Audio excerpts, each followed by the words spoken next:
大家好，欢迎观看本期视频。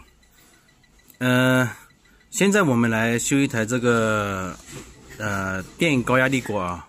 咱们看这个牌子啊，它是 PHEP1LL 这个牌子，这个叫做什么惠普尔啊。看这个 PH 开头就有点像那个飞利浦这个牌子啊，但是它不是的，它这个是什么叫惠普尔一个牌子的一个电压力锅啊，大家可不要误以为是这个飞利浦啊。咱们来看一下它这个后面这个标签，看看究竟是什么牌子啊。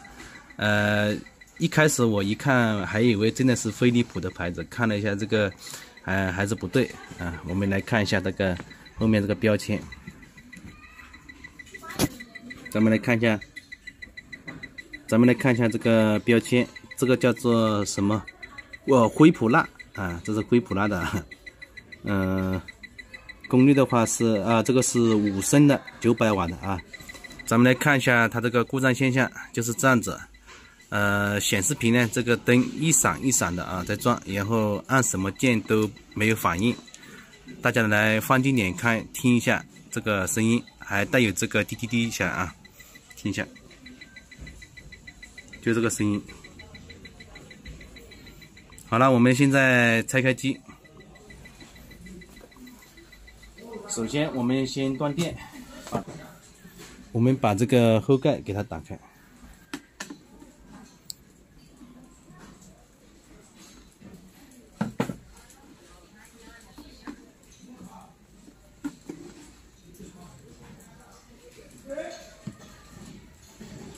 好，这个后盖已经打开了啊。咱们在维修之前呢，我们还先来这个初步的了解一下这里面的这些元件啊。像这2个触点呢，就是加压盘；这个触点呢，就是这个配件呢，就是这个压力开关，这个就是检测压力的啊。好多人这个问我，这个调压力调哪里？就是调这里啊。这下面有一个可以调的旋钮啊。然后这里面这个呢，这里面中间这个点就是检测那个温度的。然后这一个的话，它是一个温度这个保险，这个是检测，比如说不断加热的话，温度超温了，这个首先会坏的就是这一个，这个也是经常容易坏的啊。好，我们现在来看一下这一块的话，就是一个电源板加这是一个电源板加一个控制器啊。这个继电器是控制这个加热的，这里还有一个报警器。这一块板呢就叫做一块电源板。这个板子我们拆掉了啊。首先呢，像这个板子，因为像这种像这种电源板啊，像这板子的话不是开关电源的啊，是这种变压器的。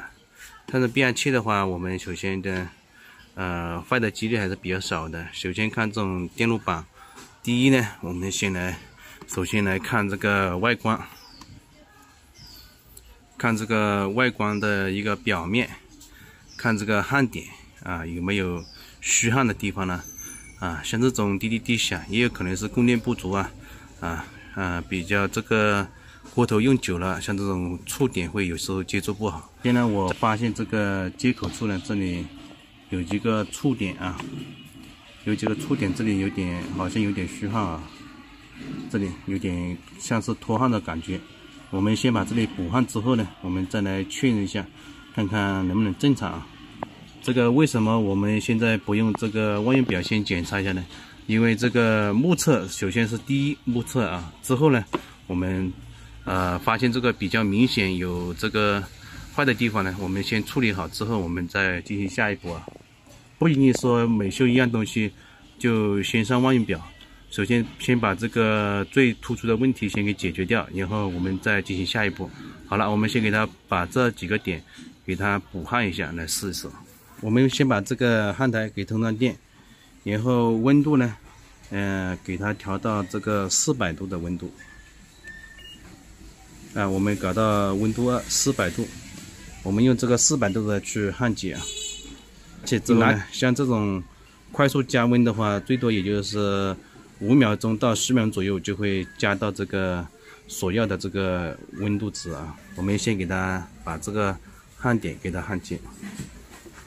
我们先把它这几个焊点啊，这几个虚焊的点给它补焊一下。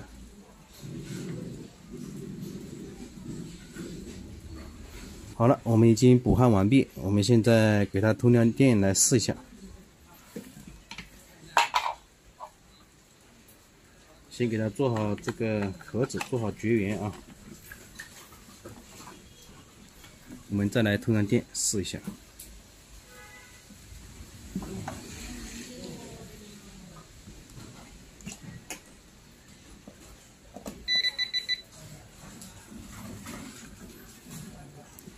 大家看啊，现在的话，这个也不闪了啊。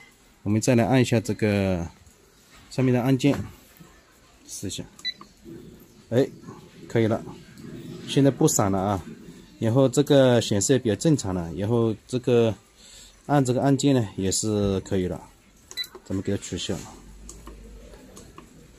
给保温取消。啊，现在是可以了啊。那说明这个一闪一闪呢，也有可能就是像这个故障啊，一闪一闪的话，首先现在肯定是这个供电不足，那个虚焊嘛，接触这个电阻边虚焊引起的这个电压不足啊，引起的这个电脑保护工作，所以引起报警。那这个故障呢，就是虚焊引起的这个问题啊。好了，这期视频就跟大家分享到这里了，咱们下期视频见了，拜拜。这一次又捡钱了啊，拜拜。